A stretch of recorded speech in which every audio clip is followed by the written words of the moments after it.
Dear students, today our topic is late 19th century colonialism. इसमें हमें discuss करना है कॉलोनियलिज्म हम किसे कहते हैं और कौन कौन से कॉलोनियल पावर्स थे और इसके साथ साथ यानी रिंडरपेस्ट के बारे में और indentured labor migration from India. We know the system of bringing the weaker country under the dominance of the powerful country by hook or crook is called as colonialism. It had proved disastrous by many ways. It meant a loss of freedom for many weaker countries of the world, especially those of Asia, Africa and Latin America. यानी जब कोई powerful country किसी weaker country को यानी कमज़ोर मुल्क जो होता है उसको अपने कंट्रोल में लेती है यानी बाय हुक और क्रुक, हम उससे कहते हैं कॉलोनियलिज्म. ये कॉलोनियलिज्म जो है ये बहुत ही डिजास्टर्स रहता है उन कंट्रीज़ के लिए क्योंकि वो कंट्रीज़ अपनी आज़ादी को खो बैठती हैं और मेनली जिन कंट्रीज़ को एज कॉलोनीज बनाया गया वो मेनली कंटिनेंट ऑफ एशिया में थी, कंटिनेंट ऑफ अफ्रीका में और इसी तरह लैटिन अमेरिका में. The different countries like Portugal, Spain, England, France used all folks and things to exploit their colonies and to drain their wealth to their own area.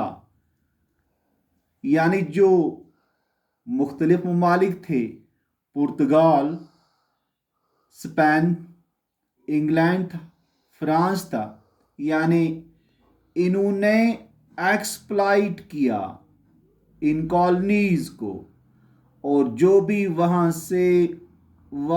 की जो भी wealth थी उस वेल्थ को वो ड्रैग करके ले गए अपनी ओन कंट्रीज़ के अंदर. And also they kept a distance from the people under their control and spread racial discrimination. यानी एक डिस्टेंस कायम की उन्होंने इन लोगों के साथ और रेशियल डिस्क्रिमिनेशन को उन्होंने यानी रेशियल डिस्क्रिमिनेशन की इनकरेजमेंट उन्होंने की and it gave rise to continuous wars and conflicts. यानी इस तरह से continuous wars रही, conflicts रहे. And these countries also followed the policy of divide and rule. यानी divide and rule policy अपनाई इन countries ने. Trade flourished and markets expanded in the late 19th century. In 1885, the big European powers met in Berlin to complete the carving up of Africa between them.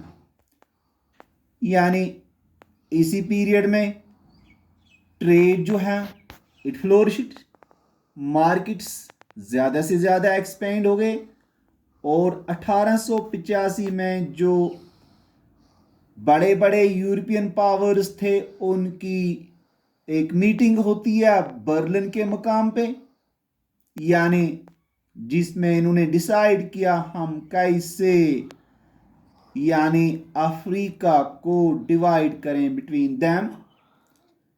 Britain and France made vast addition to their overseas territories in the late 19th century. यानी Britain और France ने यानी addition किया, इजाफा किया अपनी overseas territories को यानी लेट 19th सेंचुरी में। Then Belgium and Germany became new colonial powers, यानी अब बेल्जियम और जर्मनी एक नए कॉलोनियल पावर्स उभरे। And also USA became a colonial power in the late 1890s. The USA also became a colonial power in the 1890s. यानी USA भी एक colonial power बन गया 1890s में। Then in Africa, in the 1890s, a fast-spreading disease of cattle plague, rinderpest, had a terrifying impact on the people's livelihoods and local economy. Africa had abundant land and a relatively small population. In the late 19th century, Europeans were attracted to Africa due to the vast resources of land and minerals.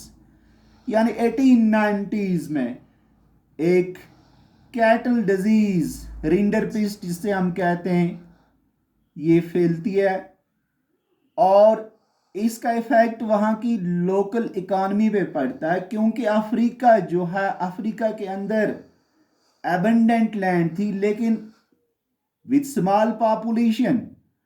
और late 19th century में Europeans जो थे उनकी attraction थी Africa की तरफ, क्योंकि Africa के अंदर वास्ट रिसोर्सेज ऑफ लैंड, वहां पे मिनरल्स थे। And Europeans came to Africa hoping to establish plantations and mines to produce crops and minerals for export to Europe. और यूरोपियंस जो थे वो चाहते थे कि अफ्रीका के अंदर हम इस्टेब्लिश करें प्लांटेशंस, माइन्स को, ताकि हम प्रोड्यूस करें वहाँ क्रॉप्स और मिनरल्स जिसे हम फिर एक्सपोर्ट करें Europe. But there was a problem of a shortage of labor willing to work for wage. लेकिन उनके लिए प्रॉब्लम क्या थी? Problem of shortage of labour, labour shortage थी और लेबरर्स जो थे वो विलिंग नहीं थे to work for veg.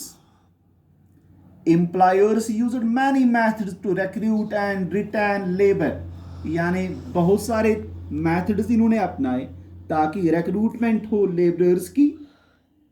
Heavy taxes were imposed which could be paid only by working for wage on plantations, यानी हैवी टैक्सेस इन्होंने लगाए।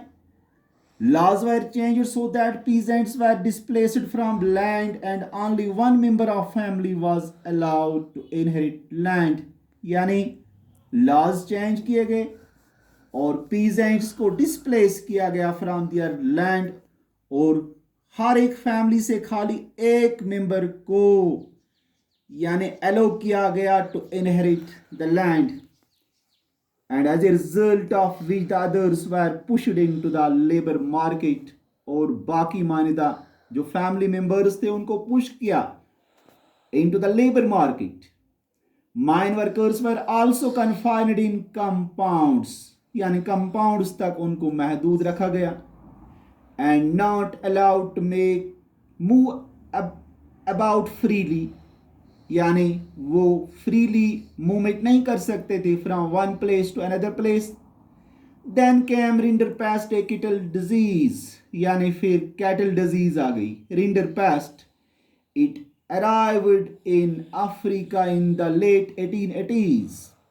It was carried by infected cattle imported from British Asia to feed the Italian soldiers, यानी ये cattle disease जो थी rinderpest, यानी gene infected kettles को import किया गया ब्रिटिश एशिया से ताकि उनको फीड करने के लिए, इटालियन सोल्जर्स को फीड करने के लिए।